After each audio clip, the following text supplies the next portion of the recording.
Welcome everybody to the Somewhat Podcast, man. Today we're going to have an excellent guest on the show. We have Saleem The Dream Afghan. We're going to be talking about Afghanistan. And the reason why we're going to be talking about it is because there's been a lot of, for decades now, negative topics about Afghanistan and the Afghan. So we want to kind of introduce the people, the places, the loves, the stories to kind of get you, an introduction to the Afghan and what Afghanistan is. My name is Alex. Welcome aboard.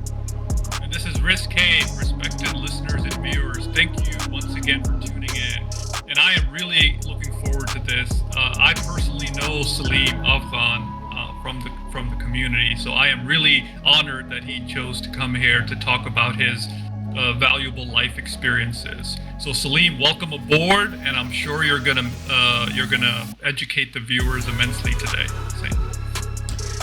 Well, Riz, I agree definitely on that notion at the end, what you just said, and welcome to the show, Saleem Afghan. Assalamu alaikum.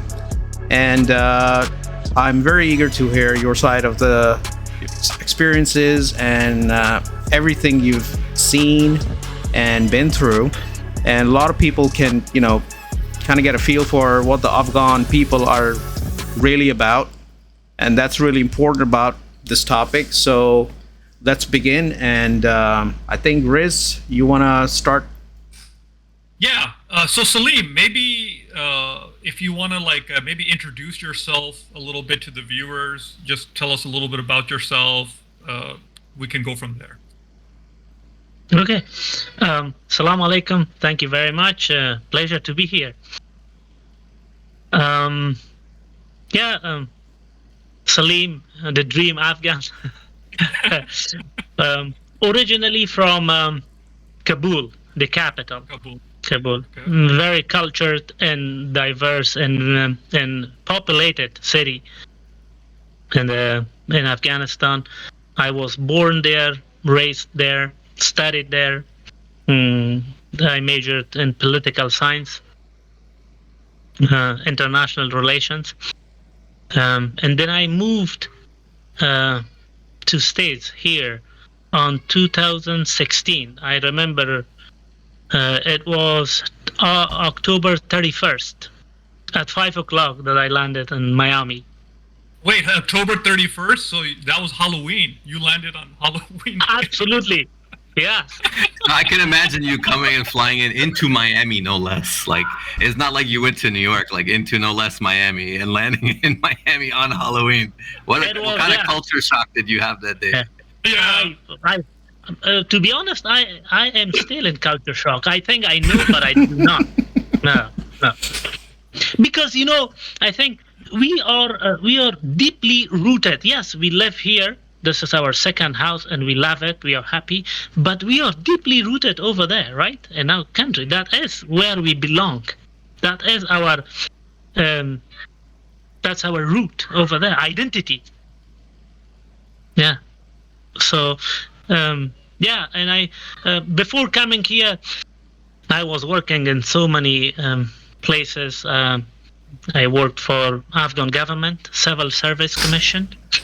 I was the admin officer for the advisor, and then I worked for Polish embassy. I used to speak a little bit Polish. Wow. I still do, but use it or lose it, yeah. And then I worked for U.S. military as a linguist, as a translator or cultural advisor. And then I worked for British embassy for 4 years, rule of law. And then finally I'm here. You're here, and you Yeah. said like, as far as you mentioned, like the culture shock. So like, what aspects of the culture were maybe more difficult to get accustomed to, or? Very good question. Here, jokes that we tell here are not funny Yeah. sometimes, right? I'm the only person that I laugh on my joke. That sometimes. Oh, really? Yeah, I mean, because it's cultural differences. I don't want to judge here. It's just differences. It's not good and bad. It's differences. For example, I gotcha. with my friends here, with my colleagues and co-workers here, all Americans, when they come in the office, we used to say "Salam alaikum," "Good morning," "How are you?" Right. "How was your night?" When they come here, they are like very upset, angry. I don't know why. They There's don't no want to coffee. talk. They need the coffee in the morning. Well, even if they have their coffee, they still are, they are very introvert or socially odd. So especially on Monday mornings, I'm sure. Now, Yeah. Yeah, Now, if you say good morning, they say, "Oh, it's just a morning." It's not good morning. Do you work in the Satire. Northeast, or do you work in the Northeast, or in the Mid-East, or in the South, or in the No, West? South. South. South. Okay. Well, that's kind of And awkward South for the is South. totally different. The South is supposed to be So- like more, open, friendly. So I guess maybe you just have some grumpy coworkers. I don't know. No, I can agree with him on some point. Now, since he mentions it, they don't. We really don't go to the ritual of, "Hey, good morning," how's your morning? Like, if you even ask how's your morning, you're gonna get a satirical remark, and you'll be like, you know what? Just go be you then. Why didn't you even bother? Yeah. So I kind of agree with that. I actually stopped saying good morning. really? Yeah, I think, I give up. Because, so these are the things, then I eventually learned that it is what it is. So, Right. this is, if they say hi or good morning, I'll respond back. If not, then I'll go with it. That's it. And then coming to culture shock, for example, they will talk about their cat and dog and things that the cat and dog did for 2 hours, and then laugh about things that is not laughable at all, at least for me. And then Right. I say, and then I feel kind of left out. Come on, you guys are talking about your dog, never talk about your son. So, yeah, these are the things. But I'm Yeah. getting there. I'm getting there. Yeah, animals are not part of a big talk back in the countries we're from, for sure. Saleem, don't ever get to the point where you're talking about cats and dogs. Like, just leave that one for those folks that like to do that. I do. That's why I wanted to give you a little a Yes. gist of culture shock that I have been going through. I still am going through, but I kind of get over it. I want to kind of Now, integrate it in this Right. society, in this culture. And plus, I think because America is so huge and big, North has its own culture, Yeah. South is definitely has its own culture. And even saying bless your heart in the South can mean so many things. It's the way you say it. Mm-hmm. now, It's Saleem. about the inference. Now, Saleem, when people like if they try to guess where you're from, has anyone ever guessed correctly that you're from Afghanistan? Not really. They have said close enough, like Pakistan or India. Oh, really? They say, Okay. Yes. Okay. Most of the time they say Indian or Pakistani. Yeah, in my case, is there's usually the India is the first guess, and I'm like, yeah, sure. Yes. Yeah. Then of course I can speak a little bit Hindi or Urdu. Rez knows this. Yeah. Well, I actually know more than I speak, so I understand. I understand. So yeah, that's about me. So let's get into Afghanistan a little bit. So for the viewers out there, Afghanistan, whenever you hear a country that ends with stan or STAN, STAN means land of. So Right. Afghanistan means land of the Afghan. Right. So Saleem, maybe you can tell us a little bit about. So when somebody says Afghani or somebody's from Afghanistan, what type of ethnic groups are there or that people should be aware of? Well, when they say Afghanistan, we have two predominant ethnic groups: Okay. Pashtuns and Tajiks.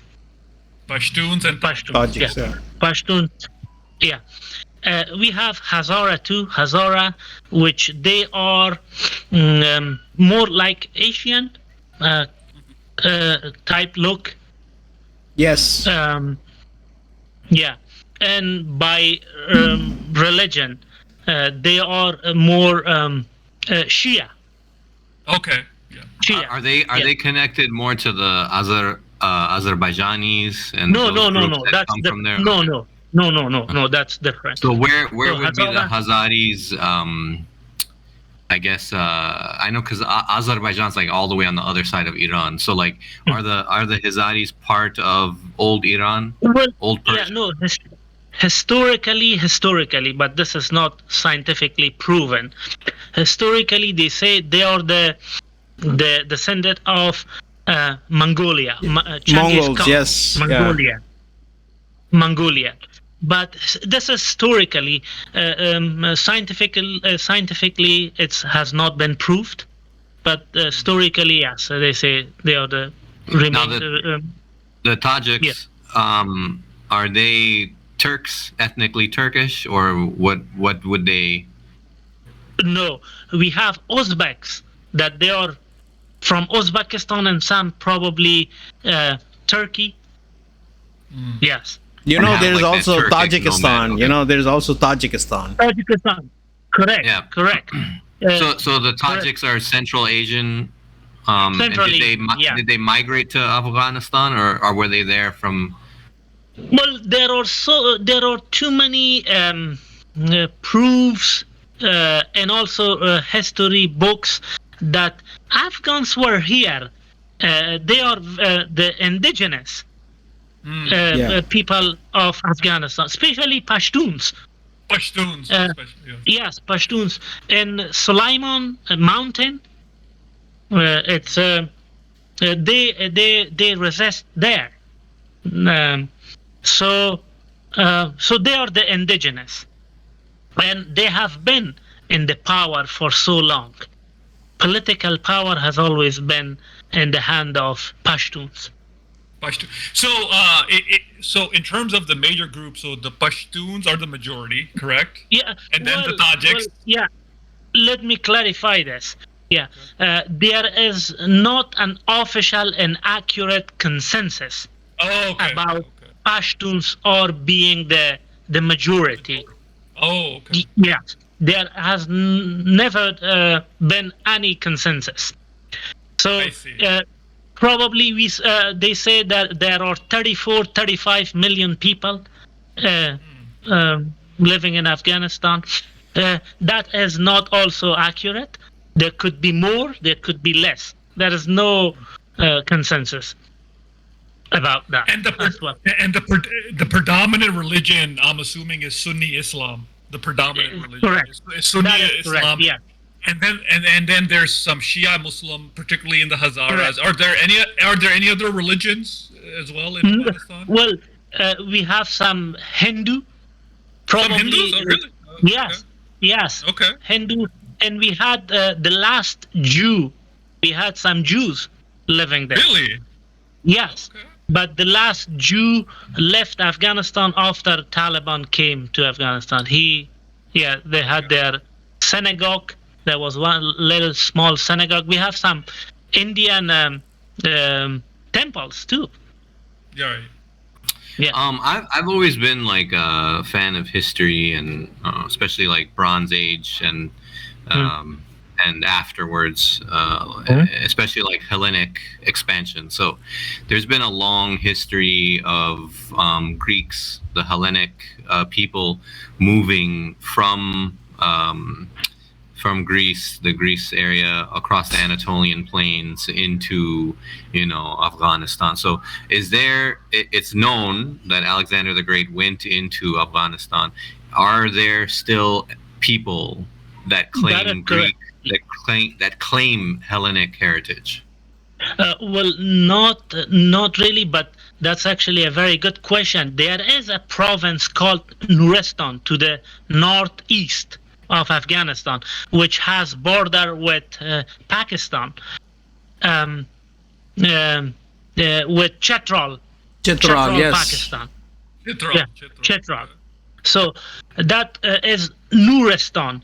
If you go there, if you meet people, you would see the genes of European genes over there. You see blue eyes, red hair, blonde hair, and white and blonde hair. Yeah, that is historically a very accurate history has proven that they are the descendant of Alexander the Great. Yeah, they say that their ancestors from Macedonia and all the old European Eastern countries. Do they claim that heritage? Do they have special festivals or they do. Cultural things they do? Can you tell us some? They do actually, and there were so many historical excavation in Nuristan, and in our national museum there are so many historical antique monuments, sculptures, and other things that proves that the Alexander the Great were there and they are the ancestor. They also over there have they don't claim to have any religion either. Yeah. Well, now they are Muslim. Good point. I was about to point. Yeah, probably 150 years ago, it was the name of that Nuristan was Kafiristan. Yes. Kafiristan. So once they were Muslim, they were forced, I guess, to become Muslim. From that time, they changed it from Kafiristan to Nuristan. Yep. So for the viewers out there, kafir means a disbeliever. Yeah. So Kafiristan, disbeliever, and Nur means light. Light. So now, land of light. I want to clarify something linguistically, right? Yeah. The word kafir means specifically ignorance. Someone who is ignorant. It's from the Arabic root word kufr. Yes, which means ignorant, right? So like, it doesn't necessarily mean unbeliever. It does not. That they are not Muslim, because a Christian would not be called a kafir, or a Jew would never be called a kafir, or a Buddhist would never be called a kafir, right? So like maybe in like culturally, people might say kafir, like in just like in the street or something like that.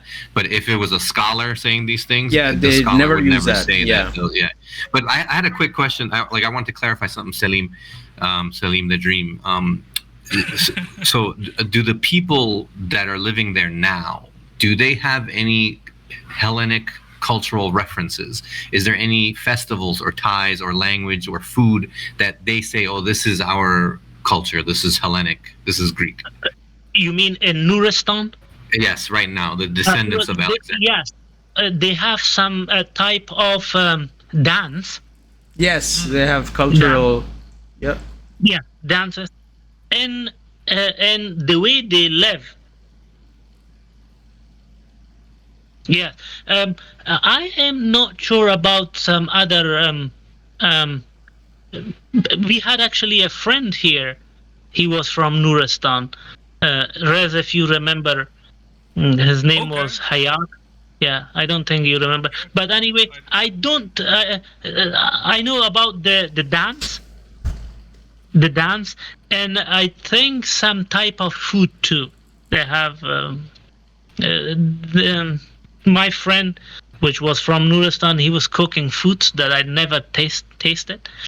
He said this is our traditional food. Although that is part of Afghanistan, traditional food is either qabili palau or kebab, but that was a different traditional food. Saleem, I think this is a great segue to let's get into what do the Afghani people eat? Right. Don't make me hungry. What's that? What's the typical diet in Afghanistan? What's the typical rice? Rice, rice and meat. Rice, which is we cook rice in different types. Qabili palau, which is mixed with carrot and raisins, and then of course lamb or goat. Lamb, goat, yeah. And then sabzi chalau. Chalau is the white rice that's with spinach. That's awesome. I'm feeling kind of hungry now. So that's the and kebab, of course, kebab. Oh yeah. Right. Yeah, kebab. Lamb kebab. You can't compare Afghan kebab to anything else. It's like a different status. It is, and I attest to that because a few weeks ago the Afghani brothers in this community, including Brother Saleem, were kind enough to invite us for Afghani meal, and I'll tell you, and I'm not lying, that was probably the best food I had in a very long time. So for the viewers out there, if you ever get a chance to eat Afghani food or go to Afghani restaurant, 100%. Don't miss out. Yeah. So like one thing that so I used to visit Saudi Arabia, and when I would visit Saudi Arabia, like we'd go to a kebab place. If the cook in the back wasn't Afghan,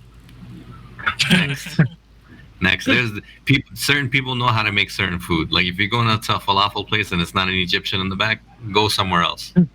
It's not about the kebab too, brother. It's about the ingredients that we and the way we marinate it. Yeah. The lamb fat and the cooking. Yeah. And the lamb fat. Man, those things just melt in your mouth. I tell you honestly. So go ahead, Saleem. That's why we have bigger bellies. The good thing is about Afghan food is that they don't, drown the food in curries like the Pakistanis and the Indians do. We put so much masala and other stuff in it. Forget the original flavor of the meat. You're tasting the masala more. And also, it's not spicy either. Yeah. Afghan food is not that spicy. It's mild, spicy, but not that spicy. So, Saleem, in terms of entertainment, what do Afghani people do for entertainment back home? Nowadays, cricket is a big thing. They actually did pretty well in some of the test series. Wow. Yes, they did. Mm-hmm. So if I may ask, and I know we're not getting into the realm of politics, but if I may ask, if I have your permission, I would love to talk about politics. Okay, we'll get to that eventually. Politics. We'll get to that eventually. We'll get there. Is the current government in Afghanistan allowing cricket? Yes. Yeah, but because the backlash would be too great, right? No. Then they everything they mixed everything with Islam, and they do not have a clear definition of Islam as well. If somebody asked them, what do you think about such and such thing, they said, it has to be Islamic. Come on, if you wanna try to make everything Islamic, at least have a definition, have a procedure for that. You say, cricket, it has to be according to Islam. Come on, do not mix apple with oranges. Yeah, this is weird. So historically, I'll come to that. Yes. Yeah, historically, like countries like the Ottoman empires, like the Ottoman Empire, or even if you go all the way back to the Umayyad or Abbasid Yeah. dynasties, Abbas, and Abbas, Cordoba and all those places, right? They had, even Mughal Empire, they had a strong and a lot of variety of scholars that were you have to think of it as like lawyers, right?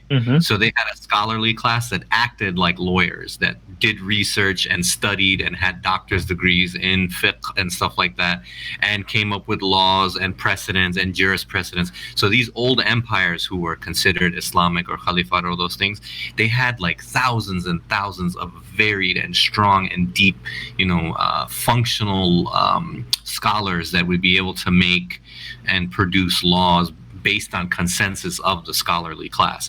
And I think what Saleem is saying here is that the current leadership of Afghanistan doesn't really have that right now. Is that correct? No, of course not. Of course not. It does not. It doesn't. It doesn't. And then they have their own interpretation of Islam. I don't know what it is. It actually kind of seems so because the new Taliban government, they kind of displayed a modernized, accepting version of like the previous regimes, that were in power. And I've seen like they have a foreign minister, a foreign spokesperson. His English is pretty good. I've heard him. And like he said, they're not really clear. And they're trying to like group up everything, but yet they fail to give definition to it.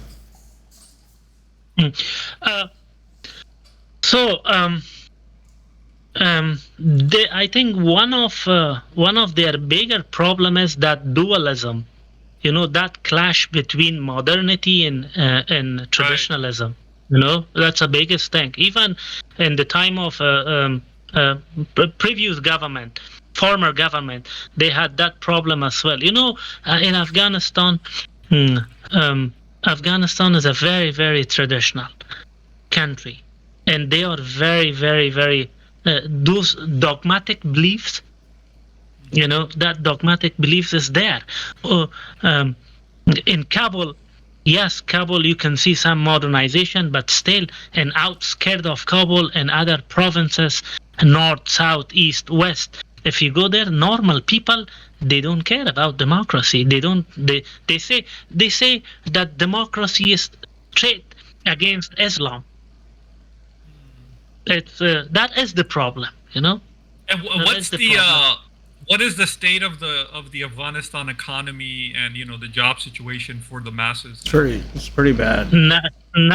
It's pretty bad. It's nothing. No local economy. No foreign aid. There are some foreign aids, but very little. Nothing. I mean, most government employees that they were working in government offices, they are laid out. Because Taliban brought them their people, and most of them are mullahs. You cannot run a bank with mullahs. Bank has to be an accountant. Believe me, it would be. I have some sense of humor too. Right. Let me say this: you cannot recite "Qul huwallahu ahad" and then send the money. It doesn't work that way. No, it's a conflict of interest, straight up. You're dealing with like interest, and Islamically you cannot. Yeah. So yeah. So two questions I have for you, right?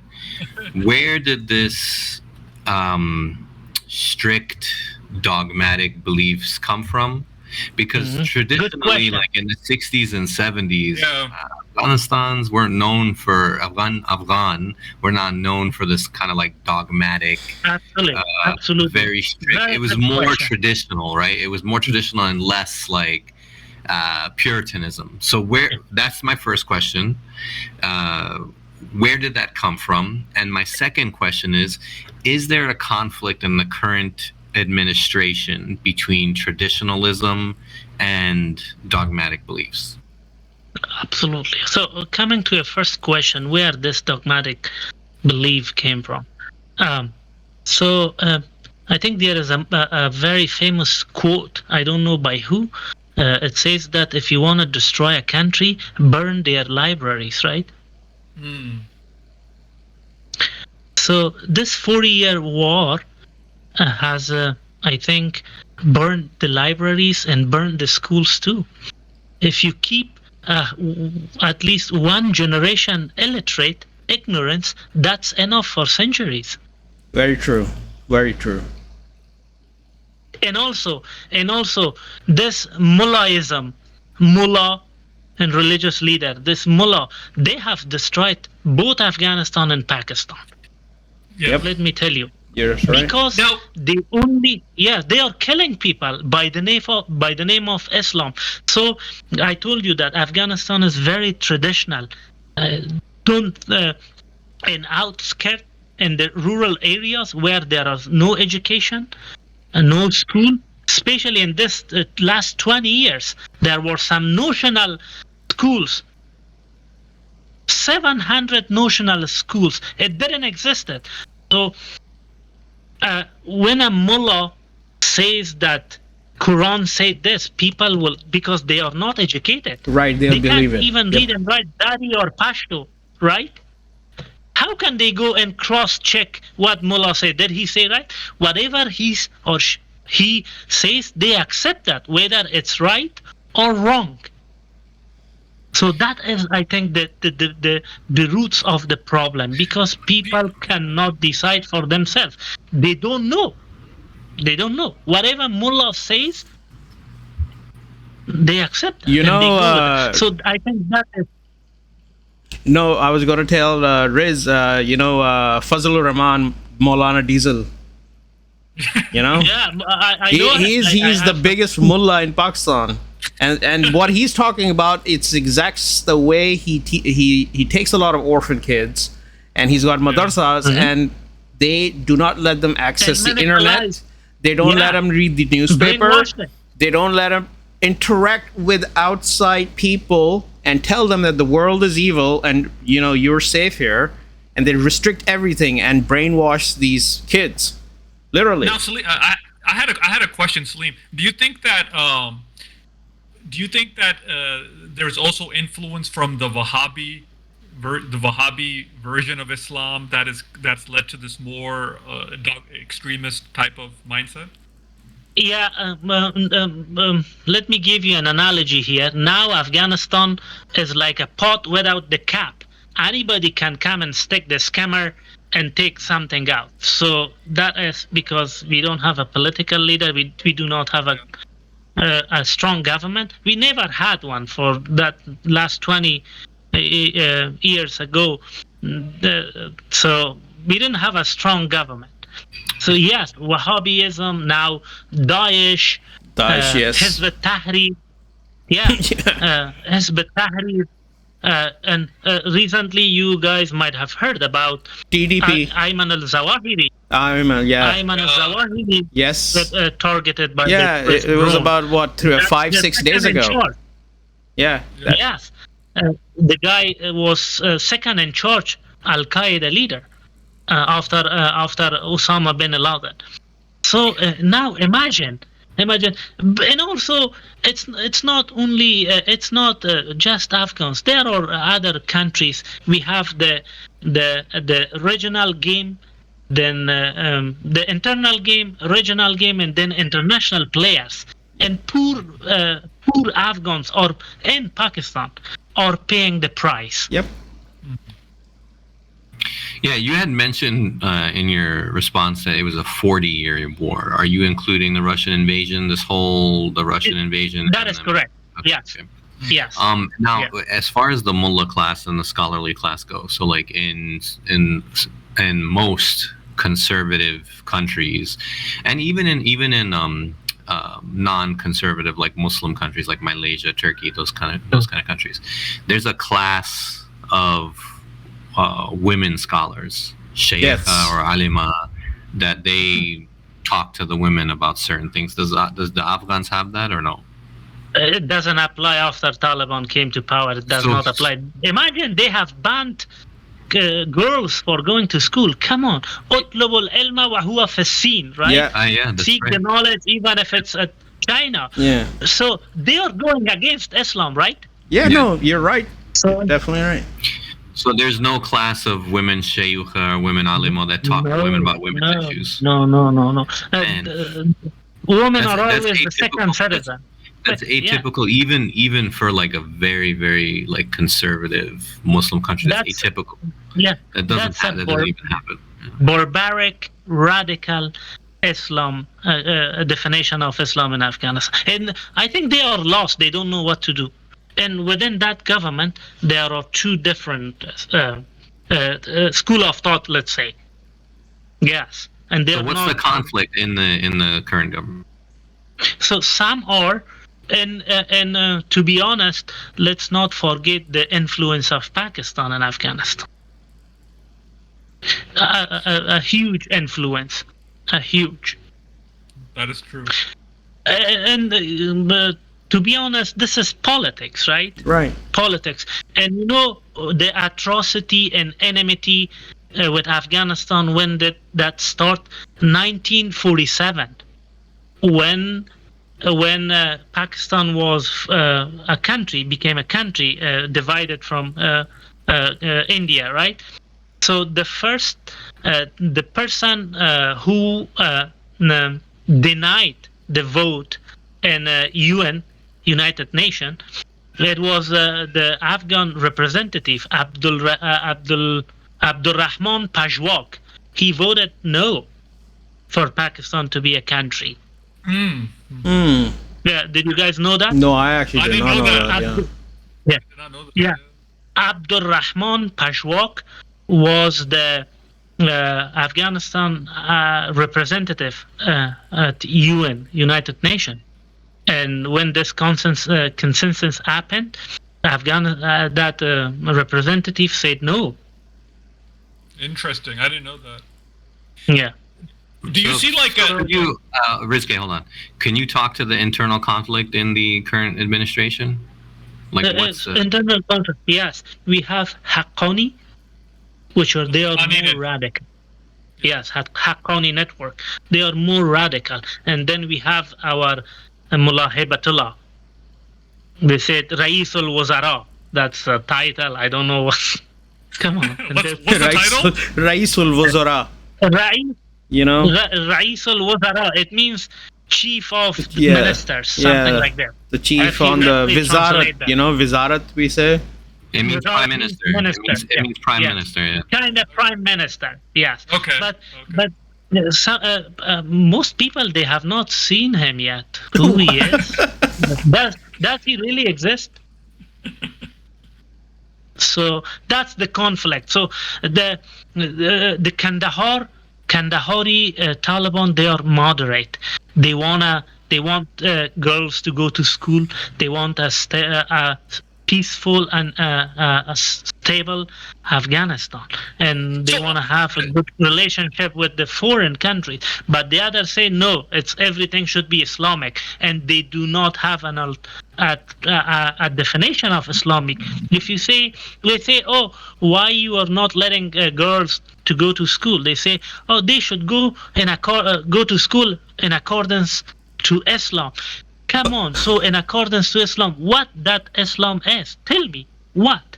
So how is that side winning over the Kandahari group? How is the other side winning over the Kandahari group? Because it seems like right now all the policies that are being pushed are from the Haqqani side and not the Kandahari. I think, yes, they have an open hand there, and because they have been active in fighting in this last 20 years, sending those Tashhidi, which suicidal attacks, you know, and fighting against the international community.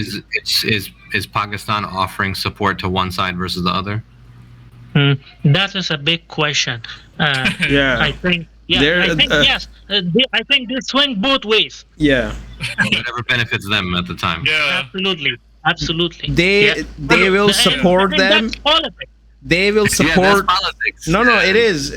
He's right, because the complexity. You have a lot of interest groups behind the scenes over there. Okay, there's a lot of interest groups. I can give you, and it has to do with multiple. multiple intelligence agencies too.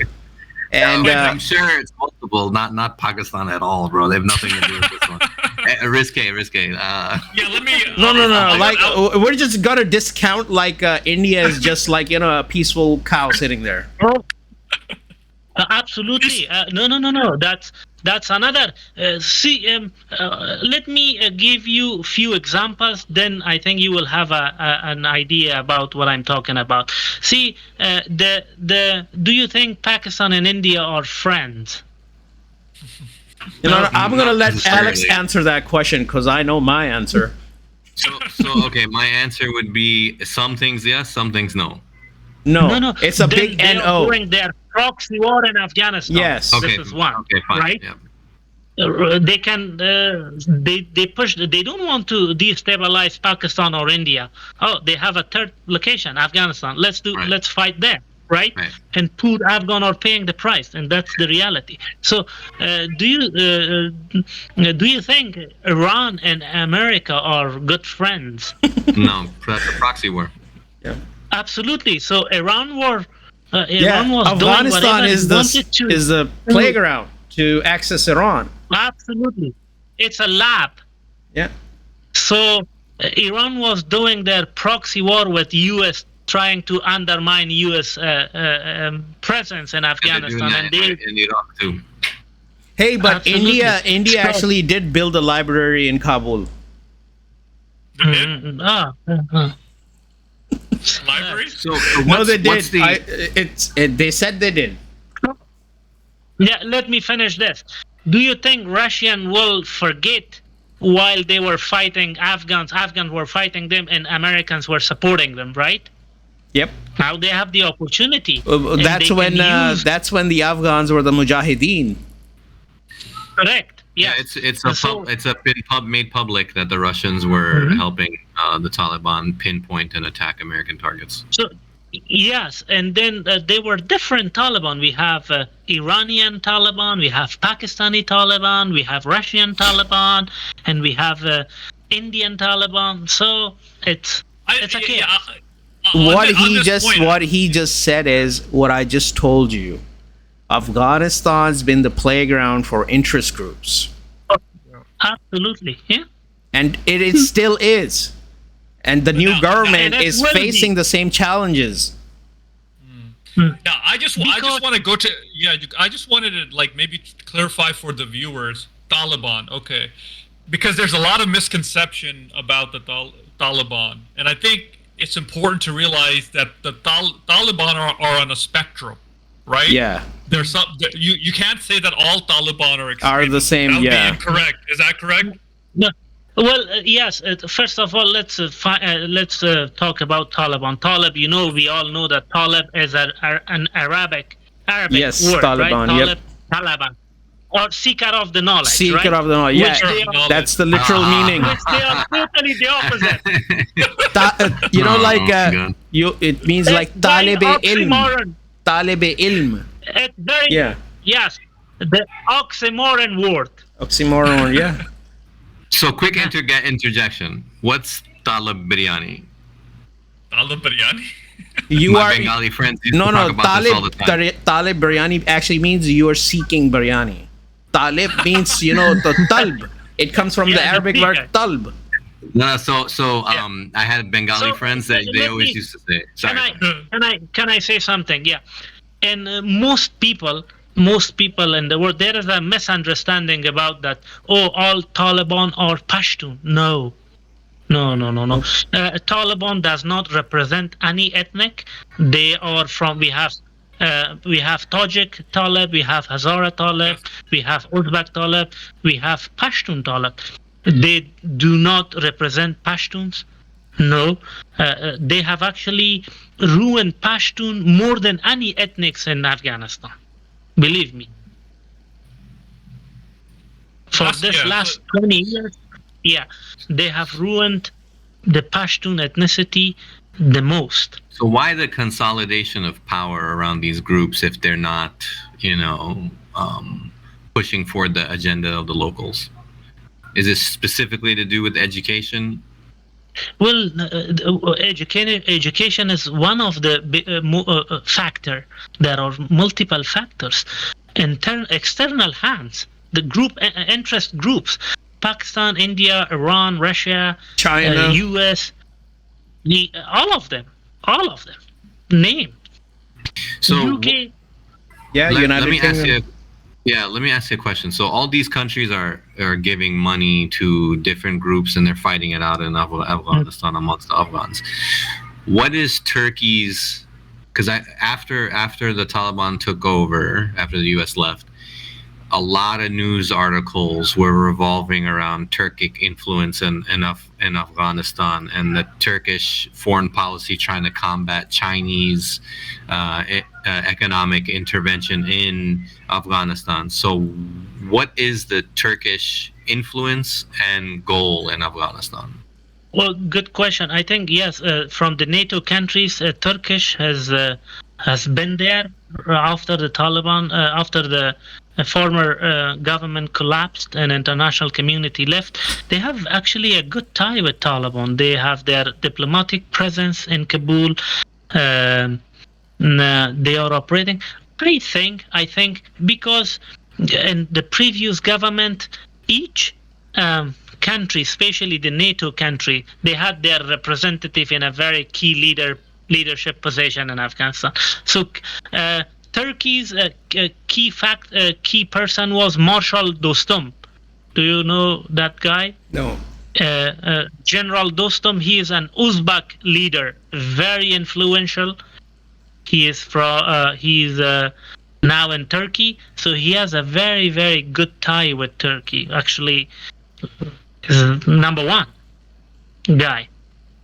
Number one guy for the Turkey. I think what they are trying to do is somehow convince Taliban or lobby Taliban to somehow bring. This could be a very good possible scenario for them having a diplomatic presence there, I think. So do you see like in terms of like hope? Are you like hopeful at all that things will turn around for Afghanistan anytime soon? Well, I do not want to be cynical and pessimistic. I don't think so. I don't think so because it's if you see and read and then assess and evaluate, there is no way out. There isn't. Plus, in order for them to change comes within, right? Yes. There is no willingness, let's say, for among Afghans, especially the political leaders, to build Afghanistan. That willingness and that need for, I don't think it's there. And after the Taliban came, let me finish this. All the elites, educated people have left, and also trying to leave the country. So imagine. Yeah, that was gonna be my next question. So for most Afghanis that are seeking a better life, if they have the means, they try to get out of the country. Essentially, correct?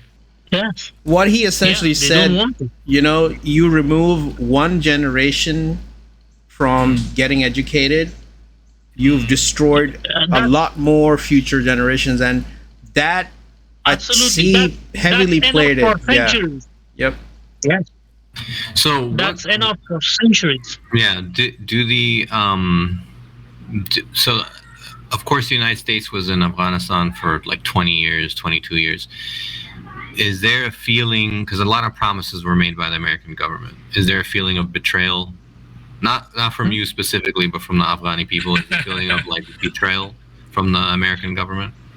Well, I wouldn't use that term, but I would try to use it loosely, betrayal. But I think this withdrawal, that international community leaving Afghanistan behind, was, I think, a big slap in the faces of Afghan people, as well as American soldiers who died for a fight liberating the country, bringing democracy, peace, education for the people. I think so. 2 years ago, those Taliban were killing U.S. soldiers, right? Yeah. Not Afghans. Afghans, they don't count because they are dying every day, no matter. So they were killing those NATO soldiers, American soldiers, and then after 2 years ago, international community as a whole, but America at the head, they signed a peace deal with them, with those vicious groups that they were killing American soldiers and Afghans. And I think this is a big slap in the face of those soldiers that died. Yeah. For that war. I know that the U.S. military, according to articles that I've read, were not happy that the Trump administration made this deal. Correct. They were very, very upset and disappointed. And any ex-veteran that I talked to that was in Afghanistan all feel the same way. You know, that we should have never left. We should have stayed there for the long term, and the way we left was a disgrace. And let me clarify this too. That international community as a whole and American, they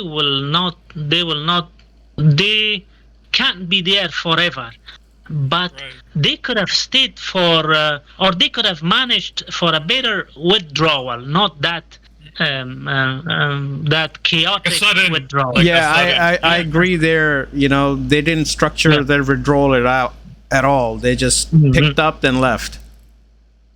And they could have handled it way better than that. But I think it was most senior leaders in the military. They were not happy with that withdrawal, but that a decision was made, and then they. So what I'm They gonna withdraw. recommend is we're getting to about an hour into the show now. This definitely is a two-part series. I'm not gonna Yeah, lie. part two. We're, Let's do it. Let's do part we two. have just gotten like maybe close to a middle point, maybe. But yes, because you know, I'm just telling you, this is like this has been very interesting. Honestly, I've learned a lot from it, and putting some of the things I already knew in the right places. You know, like after talking to you, Yeah. like how everything connected. It's a real big picture, honestly. So I'm so happy that we had to got to talk to you with Saleem, and definitely if you would give us the opportunity, we would like to do a second part to this topic. Yeah, you would really. We can do that. Yeah, sure. So, Saint, that's your final thoughts, because I'll jump in. Yeah, that's my final thought. So, you know, same thing, final thoughts, like, you would grace us with your presence next time. I feel like this is the most dynamic conversation that we've had so Yeah. far. We really appreciate your engagement and your honesty. I course. really wanted to stay away from, you know, the politics, but it's gonna happen, man. We're gonna be dragged into it. So, but I do You know- appreciate you talking about the history and the culture, the people, and then and like later, the next show, what we'll do is we'll open with politics and close with some more beautiful thing. Sure. Yeah, sure. I would love to talk about politics. I think we, from Afghanistan, this Middle East or Asian countries or third world countries, they are somehow involved with politics. They can't.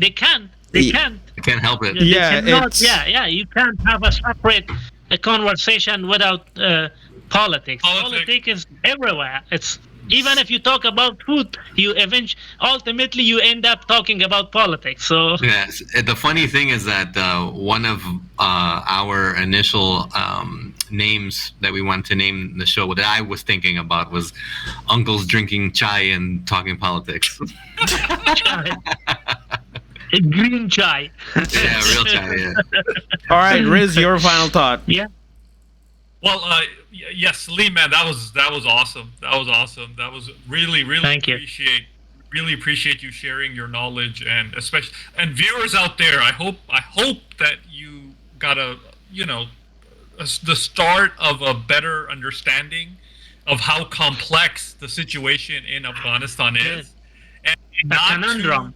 Yeah, it's a conundrum, and not to just rely on the mainstream media feeding you like these basic taglines. Now, Saleem, if the people wanted to learn more about Afghanistan, is there any book that you recommend or anything? Yeah, there are YouTube. Tell the viewers. Yeah. Okay, if you want to tell the viewers.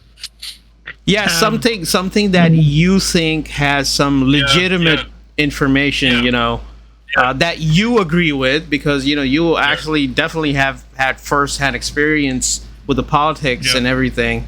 So yeah, that would be you can something. also think about it and put it on the next. Yeah, show if you you're can. not- What you can also do is, if you come across it later on, you can email Riz, and I will add that link into the video. That way, people can click on it and go there. Yeah. So all right. Sure. Yeah, I will come up with some names and some references in YouTube videos. Yeah. Yeah. Well, Right. Alex. This podcast was brought to you by Khalas Energy Drink. One drink and Khalas. Also stay fresh, Lota, stay fresh. And Big Brown Deck Barbecue in Brantford, Florida. Come on down and eat good. All right, everybody. Thank you. All right. Thank you. Thank you. Thank you.